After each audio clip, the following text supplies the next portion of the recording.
அம்மன் ஆன்மீக சேனல் நேயர்களுக்கு வணக்கம். குரு பிரம்மா, குரு விஷ்ணு, குரு தேவே மகேஸ்வரா, குரு சாஸ்தா பரபிரம்ம ஸ்ரீ சத்மை குருவே நம. இப்பொழுது குரு பகவான் ரிஷப ராசியிலிருந்து மிதுன ராசிக்கு போகிறார். அதாவது குரு பகவான் மிருகசீஷ 2ஆம் பாதத்திலிருந்து 3ஆம் பாதத்துக்கு போகிறார். பொதுவாக இந்த குரு பகவான் மிதுன ராசிக்கு போகும் பொழுது என்ன மாதிரி பலன்கள் என்று பார்ப்போம். அதுக்கு முன்னாடி குரு பகவான் மிதுன ராசியில் இருக்கும் பொழுது குருவுக்கு 3 பார்வைகள் உள்ளன. 5ஆம் பார்வை, 7ஆம் பார்வை, 9ஆம் பார்வை, மொத்தம் 3 பார்வைகள் உள்ளன. குரு பொதுவாக தான் இருக்கும் இடத்தை கெடுப்பார், பார்க்கும் இடத்தை தான் நன்மை செய்வார் என்பது ஜோதிட பழமொழி. அதாவது குரு இருக்கும் இடம் பால், குரு பார்வை கோடி நன்மை.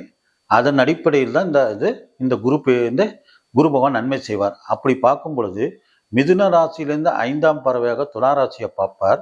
மிதுன ராசியிலிருந்து 7ஆம் பார்வையாக தனுசு ராசியை பார்ப்பார். மிதுன ராசியிலிருந்து 9ஆம் பார்வையாக கும்பராசியை பார்ப்பார். அப்போ அந்த 3 ராசிக்கான பலன்கள் அதிகமான பலன்கள் நடைபெறும். அது இல்லாமல் இந்த குரு பயிற்சியில் குரு பகவான் தான் இருக்கும் இடத்துலேருந்து 2வது ராசி, 5ஆவது ராசி, 7ஆவது ராசி, 9ஆவது ராசி, 11ஆவது ராசி இவெல்லாம் நன்மை செய்வார். அப்படி பார்க்கும் பொழுது குரு பகவான் தாம் இருக்கும் இடத்துலேருந்து ரிஷபராசிக்கு 2ஆம் இடத்துல குரு ஆகும்பொழுது அவர் ரிஷபராசிக்கு நன்மையை செய்வார். அடுத்தது சிம்ம ராசிக்கு குரு பகவான் 11ஆம் இடத்துல இருக்காரு. அப்போ அங்கே நன்மையை செய்வார். துலா ராசிக்கு பொறுத்தவரை குரு பகவான் 9ஆம் இடத்துல இருக்கும் பொழுது அவருக்கும் குரு பகவான் நன்மையை செய்வார். தனுசு ராசிக்கு குரு பகவான் 7ஆவது ராசியில் இருக்கும் பொழுது அங்கவும் நன்மை செய்வார். ஸோ கும்பராசிக்கு குரு பகவான் 5ஆவது ராசியில் இருக்கும் பொழுது அங்கேயும் நன்மை செய்வார். ஸோ நன்மை செய்யும் ராசிகள் ரிஷபராசி, சிம்ம ராசி, துலா ராசி, தனுசு ராசி, கும்பராசி இவைகள்லாம் அதிக நன்மை அடையும் ராசிகள். இந்த குரு பயிற்சியில் மற்ற ராசிகளுக்காரர்களுக்கு சுமாரான பலன்கள் நடைபெறும். பொதுவாக குரு பகவானுக்கு பல காரகத்தத்துவங்கள் உள்ளன. அவர் ஆசிரியர் தொழிலுக்குரிய காரக தத்துவம். குழந்தை பிறப்பதற்கு மிகவும் முக்கிய காரணம் அந்த குரு தான். குருமார்களுக்கு ஆசீர்வாதம் வேணும்னா அந்த குரு தான் வேணும். பொதுவாக குரு நன்றாக இருந்தால் தான் ஜாதகத்தில் பூர்வ புண்ணியம் நல்லாங்க இருக்கும். ஸோ குரு பகவானுடைய பலம் ரொம்ப ரொம்ப முக்கியம். இதெல்லாம் இருந்தால் தான் இந்த ஜாதகம் இருந்தால் தான் குரு பகவானுடைய அருள் கிடைக்கும். ஸோ ஆசிரியரை குறிக்கும், ஆன்மீகத்தை குறிக்கும், கோயிலை குறிக்கும், குழந்தை குறிக்கும், இன்னும் இது மாதிரி பள்ளிக்கூடத்தை குறிக்கும். இது மாதிரி பல காரத்தத்துவங்கள் குரு பகவானுக்கு உள்ளது. அடுத்தது இந்த குரு பகவானுக்கு பல யோகங்கள் உள்ளன.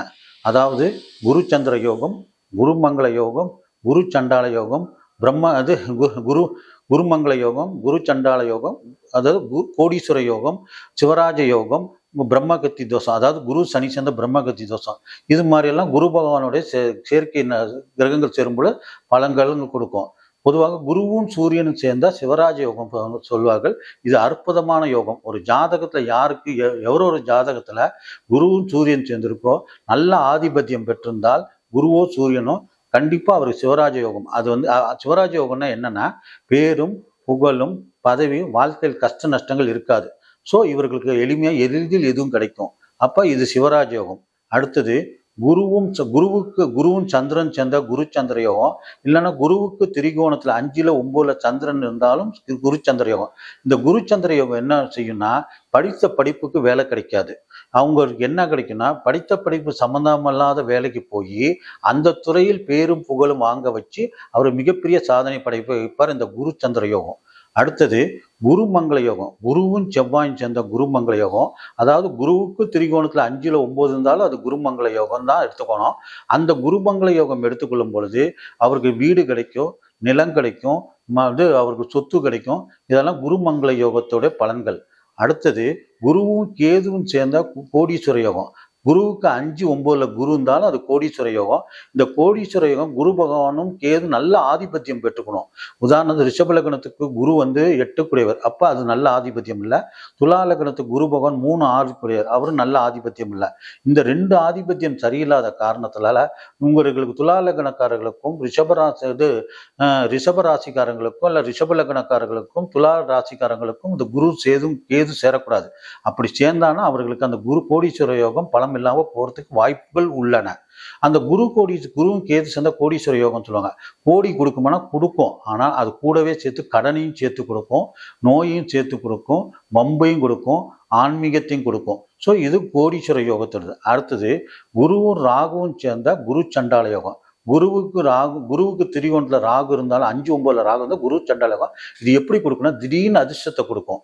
இது ஒரு வாழ்க்கையில கஷ்டப்பட்டுக்கிட்டே இருப்பாங்க, திடீர்னு பார்த்தா இந்த திடீர்னு முன்னேறுவாங்க இந்த குரு சண்டால யோகம் உள்ளவங்களுக்கு. அடுத்தது குருவும் சனியும் சேர்ந்த பிரம்மகத்தி தோஷம், இல்லை குருவுக்கு திரிகோணத்துல 5-9 சனி குரு பார்த்தாலும் அது பிரம்மகத்தி தோஷம். இந்த பிரம்மகத்தி தோஷத்துக்கு சிறந்த பரிகார கோயில் நம்ம கும்பகோணத்துல இருக்க திருவடைமருதர் கோயில், திருவையாறு பக்கத்துல இருக்க திருக்கண்டி அரசாப விமோச்சன பெருமாள் கோயில். ஸோ அந்த கோயிலும் நம்ம ராதாபுரம் பக்கத்துல இருக்க ராதாபுரம் வள்ளியூர் பக்கத்துல ராதாபுரம் பக்கத்துல இருக்க விஜயாபதி கோயில், இந்த 3 கோயிலும் பிரம்மகத்தி தோஷ நிவர்த்திக்கான சிறந்த பரிகார கோயில். ஸோ இந்த குரு சந்திர யோகம், குருமங்கள யோகம், இந்த சிவராஜ யோகம் இதெல்லாம் வேலை செய்யணும்னா அந்தந்த காலகட்டத்தில் அதுக்குரிய தசாபுத்தி வரணும். குரு தசையோ உதாரணத்துக்கு குரு சந்திர யோகம் சேர்ந்தா குரு தசையோ சந்திர தசை வந்தது அந்த குரு சந்திர யோகம் வேலை செய்யும். குரு செவ்வாய் சேர்ந்தா குருமங்கள செவ்வாய் தசையோ குரு தசையோ வந்தால் தான் நடைமுறையில் அப்போதும் வேலை செய்யும். ஸோ தசாநாதன் தசை வரலன்னா அந்த யோகங்கள் ஜாதகத்தை பலம் இல்லாமல் போயிடும், பலன் இல்லாமல் போயிடும். அதனால அதுக்குரிய தசாபுத்திகள் வந்தாதான், அந்தந்த தசாபுத்திகள் வந்தாதான் இந்த யோகங்களை வேலை. இப்பொழுது மீனராசிக்கான குரு பயிற்சி பலன்கள் பார்ப்போம். மீனராசிக்கு இதுவரை குரு பகவான் 3ஆம் இடத்தில் இருந்தார். 3ல் இருக்க குரு என்ன பண்ணியிருப்பார்னா உங்களுக்கு தைரியம் கொடுத்து எந்த ஒரு காரியத்தில் தைரியமாக செயல்பட வச்சிருப்பார், மனதில் தெம்பு கொடுத்துருப்பார், உங்களுக்கு முயற்சியில் எந்த முயற்சி வெற்றி பெற வைத்திருப்பார். ஸோ மீனராசியில் குரு பகவான் எந்த ஒரு முயற்சியும் இதுவரையில் உள்ள குரு பகவான் 3ல் இருக்க குரு உங்களுக்கு மனதில் ஒரு தெளிவும் முயற்சியால் எந்த ஒரு முயற்சி வெற்றி பெற்றிருக்கும், தைரியமாக செயல்பட்டிருப்பீங்க. எழுத்துத்துறையில் உள்ளவருக்கு சிறந்த ஆதாய பலன் கிடைச்சிருக்கும். ஸோ 3ல் இருந்த குரு இப்போ எங்கே போகிறாருன்னா மீனராசியை பொறுத்தவரை 4ஆம் இடத்துக்கு போகிறார். எப்போ போகிறார்? ஏப்ரல் 11ஆம் தேதி மதியம் குரு பகவான் ரிஷபராசிலேருந்து மிதுன ராசிக்கு உங்கள் ராசிக்கு 4ஆம் இடத்துக்கு போகிறார். 4ஆம் இடம் பொறுத்தவரை பொதுவாக மீனராசியை பொறுத்த குரு பகவான் 1-10 குறைவர். ஸோ சுப ஆதிபத்தியம் பெற்றவர். ஸோ 4ஆம் இடத்துக்கு போவதால் உங்களுக்கு சிறப்பான பலன்கள் தடைபெறும். ஏன்னா உங்கள் ராசிக்கு அவர் முழு யோகாதிபதி. அந்த அடிப்படையில் பார்க்கும்போது 4ல் குருக்கு சொத்து வாங்கக்கூடிய வாய்ப்பு இல்லைன்னா, வீடு வாங்குவதற்கு வாய்ப்பு இல்லைன்னா, அம்மாவால் அதாவது தாயால் சிறந்த அனுகூல பலன் நடைபெறும். உங்களுக்கு அம்மா ஹெல்ப்பாக இருப்பாங்க, அம்மா உங்களுக்கு வாழ்க்கையில் மிகப்பெரிய துணை புரிவாங்க. இதெல்லாம் உங்கள் சுகஸ்தானம் சிறப்பாக உங்களுக்கு சுகங்கள்லாம் சிறப்பாக அமையும். ஸோ இதெல்லாம் 4ஆம் இடத்துக்குரிய பலன்கள். சரி, வண்டி வாங்கணும் கூட வாங்குறதுக்கு கூட இப்போ நீங்கள் கார் வாங்கணும்னு நினச்சா கூட கார் வாங்கலாம், நீங்கள் 2 வீலர் வாங்கணும்னு நினச்சா கூட 2 வீலர் வாங்கலாம். இதெல்லாம் இதுக்குரிய வாய்ப்புகள் உள்ளன. அடுத்தது மிதுன ராசியிலேருந்து 5ஆம் பார்வை உங்கள் ராசிக்கு 8ஆம் இடத்தை பார்க்குறார். குரு பகவான் துளாராசியை பார்க்குறார். மீனத்திலேருந்து 5ஆம் பார்வையாக துளாராசியை பார்க்குறார். அப்போ துளாராசி 8ஆம் ராசி, மீனராசிக்கு 8ஆம் ராசி. அப்போ திடீர் அதிர்ஷ்டத்தால் குருட்டு அதிர்ஷ்டத்தால் உங்களுக்கு திடீர் பண வரவு, திடீர் அதிர்ஷ்டங்கள் ஏற்படும். ஸோ உங்களுக்கு அதெல்லாம் அதே நேரத்தில் சிறு விபத்துகள், சிறு கண்டங்கள் ஏற்படும். அதெல்லாம் கவனத்தில் கொஞ்சம், அதால் நீங்கள் கொஞ்சம் அசால்ட்டாக இருக்கக்கூடாது. இதெல்லாம் வண்டி ஓட்டும் போது கொஞ்சம் ஜாக்கிரதையாக ஓட்டணும். இதெல்லாம் நீங்கள் பார்த்து செய்து கொள்ள வேண்டிய முன்னெச்சரிக்கைகள். ஸோ வண்டியை வேகமாக ஓட்டக்கூடாது, கொஞ்சம் வண்டி ஓட்டும் போது கொஞ்சம் ஸ்பீடு கம்மி பண்ணிக்கிட்டு ஓட்டுவது சிறப்பு.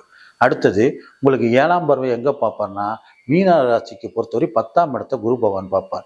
10ஆம் இடத்தை குரு பார்க்கும் பொழுது கொஞ்சம் இடமாற்றம் ஏற்படும், தொழில் மாற்றம் ஏற்படும். அதாவது இடமாற்றம், தொழில் மாற்றம், ஊர் மாற்றம் இதெல்லாம் நடத்தி தீர்வார் மீனராசியை பொறுத்து. ஏன்னா இப்போ மீனராசிக்கு 7.5 சனி கூட போகுது.